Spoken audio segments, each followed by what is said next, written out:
Hello, bonsoir, me voilà en direct pour cette 7e journée du challenge que je me suis lancée mercredi dernier, de venir en direct tous les jours, au moins une fois, pour vous partager en fait voilà, mon quotidien euh, lors d'une semaine de chimiothérapie. Donc nous voilà déjà au jour 7, nous sommes donc mardi. Euh, et voilà, je vais vous partager en fait comment s'est passée ma journée aujourd'hui. Une journée active avec quand même pas mal de préoccupations. Je plaisantais tout à l'heure avec des amis. Faut dire que c'est pas facile, hein, ma vie. Aujourd'hui, il fallait que je pense à me limer les ongles. Il faut que je me pose absolument le vernis. Il faut que je réfléchisse à ma tenue de demain. Vraiment, c'est pas facile. Du coup, voilà, c'était la petite plaisanterie du jour. Alors, sinon, pour revenir dans l'ordre, le mardi. Alors, le mardi, veille de chimiothérapie à 8 h du matin, à peu près, j'ai une infirmière qui passe en fait pour me faire une prise de sang. Toutes les veilles de chimio, en fait, je vous l'ai déjà expliqué, je crois. Toutes les veilles de chimio, en fait, je fais une prise de sang avec je crois que mes prises de sang n'ont jamais été aussi complètes, hein, avec quasi toutes les données qu'il est possible de mettre, je crois. Voilà, pour la présenter en fait demain à l'oncologue et voir voilà, si jamais il y avait quelque chose d'anormal qui empêcherait qu'on fasse cette 8e séance de chimiothérapie.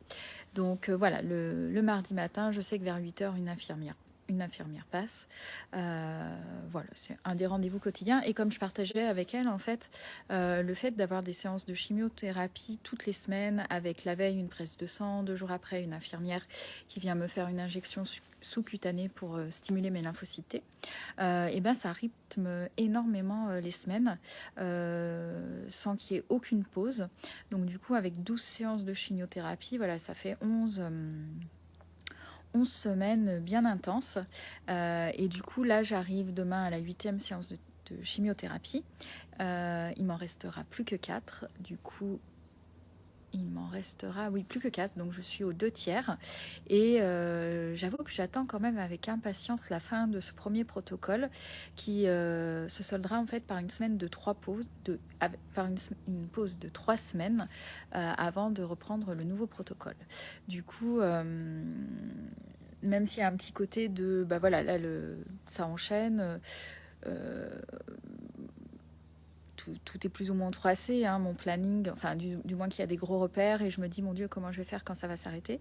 Il y a quand même cette impatience d'avoir voilà 3 semaines de pause pour laisser mon corps aussi au repos, bien que les produits continuent d'agir, mais c'est vrai que ça permet quand même au corps de se reposer, de ne pas devoir aller faire la prise de sang toutes les semaines, ces injections, de pouvoir un peu se reposer avant d'attaquer le protocole suivant.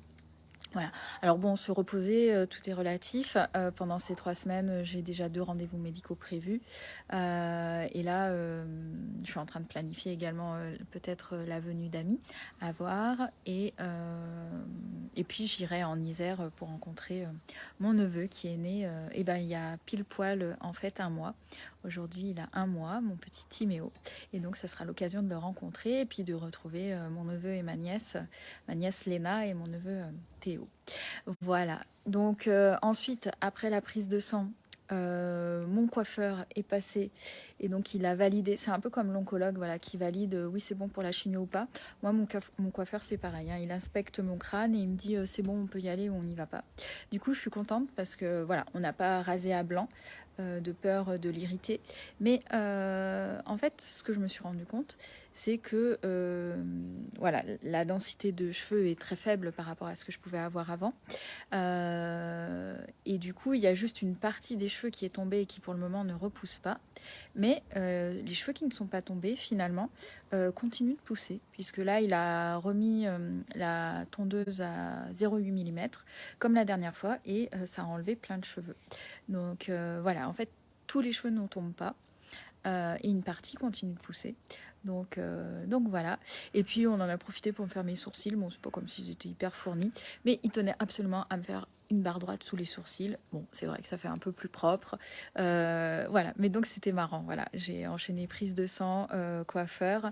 Voilà, et ensuite, ce matin, le mardi aussi, traditionnellement, je le consacre à faire mes courses parce qu'en général je suis assez en forme pour pouvoir y aller toute seule et m'acheter voilà ce qu'il faut pour la semaine à venir.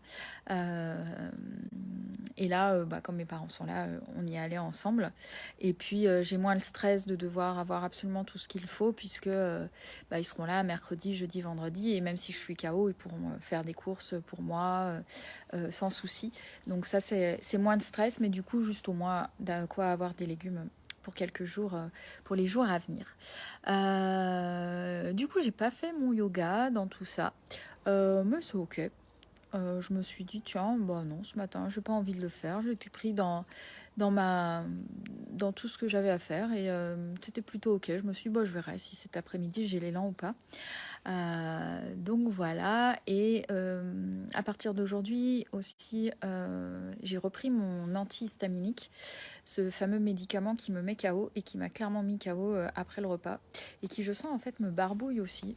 Je pense que demain je vais en parler au médecin, à voir voilà, si je continue à le prendre ou pas. Parce que d'un côté, oui, il limite les allergies et en même temps, voilà, ce côté barbouillage, c'est pas top. Et le côté KO, alors c'est chouette parce que du coup je fais des belles nuits, mais en même temps, voilà, après le repas, j'étais vraiment KO. Je suis allée m'allonger 1 heure et demie et je m'en suis sortie, enfin je me suis levée parce que je me suis dit bon allez bouge-toi pour te réveiller, mais j'aurais pu rester comme ça un peu shootée, allongée. Donc bon, à voir, on en parlera demain à l'oncologue pour voir ce qu'il en pense. Et puis en émergeant de ma sieste, j'ai également fait, alors en fait, depuis quelques mois, je me suis inscrite aux soins collectifs d'harmonisation matricielle proposés par Laurence Renard. Et ça, c'est en lien avec mon endométriose. Pour ceux et celles qui n'ont peut-être pas suivi, je suis porteuse d'endométriose et d'anénomiose. Donc ça, c'est une maladie en fait chronique où des cellules qui ressemblent à l'endomètre, donc l'endomètre c'est la paroi intérieure en fait de l'utérus, où des cellules semblables aux cellules de l'endomètre vont se mettre en dehors de l'utérus. Ces cellules s'agglutinent, forment des lésions et elles vont réagir en fait telles les cellules de l'endométriose, donc en fonction du cycle menstruel. Et du coup, au moment où l'endomètre se détache en fait de l'utérus, ces cellules-là qui sont en dehors de l'utérus, donc ce qui correspond en fait pour vous refaire un peu de contexte, dans l'utérus, en fait, la paroi de l'endomètre en fait, va se gonfler. Donc il y a l'ovulation et cette paroi va se gonfler en fait pour accueillir éventuellement l'ovule qui aurait pu être fécondé par un spermatozoïde. Cette paroi va se gonfler de sang pour voilà, préparer l'accueil d'un fœtus. Et puis, si jamais il n'y a pas eu fécondation, cette paroi est éliminée par l'utérus et c'est ce qu'on appelle les règles. Du coup, au même moment où cette endométriose va se constituer, il va se passer la même chose en dehors de l'endomètre, puisque sur les lésions d'endométriose et d'adénomiose, puisqu'elles réagissent de la même façon, elles vont se mettre à saigner, par exemple, et ce qui peut provoquer des très très fortes douleurs en fait. Et du coup voilà, moi j'ai ces fortes douleurs depuis quelques années maintenant, qui se sont beaucoup accentuées depuis 1 an. Et du coup on m'avait enfin diagnostiqué l'origine de ces douleurs en posant les mots d'endométriose et adénomiose le 17 mai dernier. Et j'ai fait une crise début juin en fait, où pendant 10 jours j'ai eu mal quasiment tous les jours.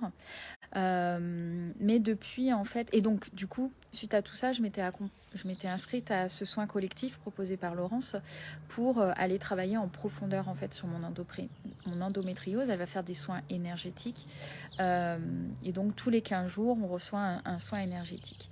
Alors ce qui se passe en fait, c'est que la chimiothérapie provoque l'aménorrhée, c'est-à-dire que je n'ai plus de cycle menstruel. Alors la bonne nouvelle dans tout ça, c'est que du coup, n'ayant plus de cycle menstruel, n'ayant plus je n'ai plus cette dépendance au cycle menstruel pour mon endométriose et adénomiose. Et voilà, je touche du bois. Pour le moment, je n'ai pas de douleur à ce niveau-là. Néanmoins, je fais quand même ces soins parce que c'est vraiment des soins qui vont en profondeur, qui vont réparer en fait mon utérus sur plein de plans. Et je me dis que c'est aussi l'occasion en fait peut-être d'apaiser ces lésions, voire de les faire diminuer. Il faut savoir que c'est une maladie qu'on dit incurable. Alors, que veut dire incurable si ce n'est qu'à ce jour, on n'a pas trouvé comment la soigner, même si voilà, des personnes constatent que les lésions peuvent disparaître ou alors au moins les symptômes s'apaiser. Mais du coup, moi, je crois aussi à la possibilité d'apaiser les symptômes et voir les lésions se résorber. Du coup, je continue ces soins qui voilà, viennent agir en profondeur et sur plein de plans. Du coup, ça m'aide aussi, notamment en lien avec mon cancer et avec plein d'autres choses. Donc, c'est toujours de beaux moments en fait où Laurence va nous faire une restitution du soin. Et donc, ça va nous plonger. Voilà, en tout cas, moi, ça me plonge. Je plonge dans son soin et ça vient voilà, agir en profondeur. Du coup, voilà, l'endométriose, pour le moment, euh, ne me fait pas souffrir. Je croise les doigts. On verra comment ça se passe au retour de mes cycles menstruels. Mais en tout cas, pour le moment, voilà, je suis en aménorrhée. Donc, je n'ai plus de règles. Et voilà, ça va durer le temps des traitements. Et je ne sais pas ensuite combien de temps il faut que ça revienne. Puis, ça doit sûrement être variable d'une personne à l'autre. Donc voilà. Aujourd'hui, qu'est-ce qui s'est passé? J'ai également reçu des nouvelles participations à Inspirose. Alors, il y en a une que j'avais reçue hier, mais je l'ai ouverte seulement aujourd'hui, de Ensilu, une magnifique peinture qui me touche énormément parce qu'elle symbolise vraiment ce que je vis avec cette traversée que j'appelle voilà, comme une renaissance à moi-même. Et elle a représenté une femme nue qui est le crâne rasé et qui, tel un phénix, renaît de ses cendres. C'est magnifique. Et puis j'ai reçu également la participation de Marie, dont le compte Instagram s'appelle La Courte Poésie. Le hasard fait que le jour où j'ai parlé d'Inspirose, ou le jour où elle a découvert Inspirose, elle avait fait une publication avec des roses en fait. Elle fait de très courts textes et très courtes poésies qu'elle publie sur son compte Instagram. Et du coup, elle m'a proposé spontanément de m'imprimer une de ces versions et de l'envoyer comme participation à Inspirose. Du coup, je l'ai reçue aujourd'hui et j'avais 2 versions imprimées. Et donc, j'en ai embarqué une avec moi dans mon classeur que j'emmène à chaque chimiothérapie et à chaque rendez-vous de médecin pour avoir les roses avec moi. Donc voilà, et ça en est suivi aussi une séance de vélo. J'essayais vraiment de m'y tenir les lundis et mardis. Franchement, j'avais pas envie, j'avais la flemme, mais je me suis motivée en me disant alors qu'est-ce que je vais regarder. Du coup, j'ai regardé des replays et ça passe tout seul en fait, cette demi-heure de vélo et même si j'ai la flemme, je sais que ça fait du bien à mon corps. Donc voilà, je suis contente, je l'ai fait. Donc pas de yoga, mais du vélo. Donc ça, c'est chouette. Et puis là aussi, ce qui est sympa, c'est que on est en train de planifier avec des amis leur venue, des amis parisiens leur venue en Alsace. Donc voilà, c'est quelque chose aussi qui me réjouit, même si je sais pas dans quel état je serai exactement, que à tout moment je peux avoir un gros coup de fatigue et que même je suis pas disponible toute la journée puisque voilà je fatigue rapidement. Cela me réjouit en fait de les revoir. Ça doit faire 1 an qu'on s'est pas vu, donc c'est vraiment chouette de savoir voilà que je vais les revoir. Et puis voilà en fait, et la journée est passée vite. J'ai encore mon vernis à faire. Ma manicure pédicure et voilà, et demain c'est déjà mercredi. Je reviendrai peut-être en live le matin à voir selon comment je le sens et du coup voilà, demain c'est déjà mercredi.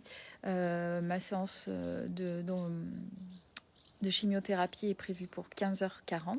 Enfin, j'ai rendez-vous à Licence à 15h40. Le taxi vient me chercher à 14h40. Et voilà, donc demain, matinée tranquille à me préparer pour cette 8e séance, donc 8e sur 12. Cette fois, pas d'immunothérapie, seulement de la chimiothérapie avec le Taxol et la carboplatine. Et voilà, bon, j'ai reçu entre-temps ma prise de sang, j'ai le taux d'hémoglobine qui est en dessous de la norme, mais de pas grand-chose, donc à voir si ça a un impact ou pas. Mes pronostics, c'est que ça n'empêchera pas qu'on fasse la séance et peut-être il y aura juste à faire une prise de sang complémentaire, faire des examens complémentaires pour voir ce qui se passe exactement.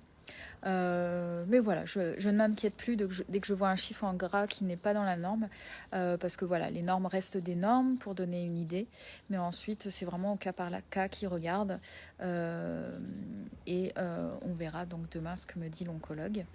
Donc voilà, bah écoutez, j'ai pas d'autres questions comme ça qui me viennent.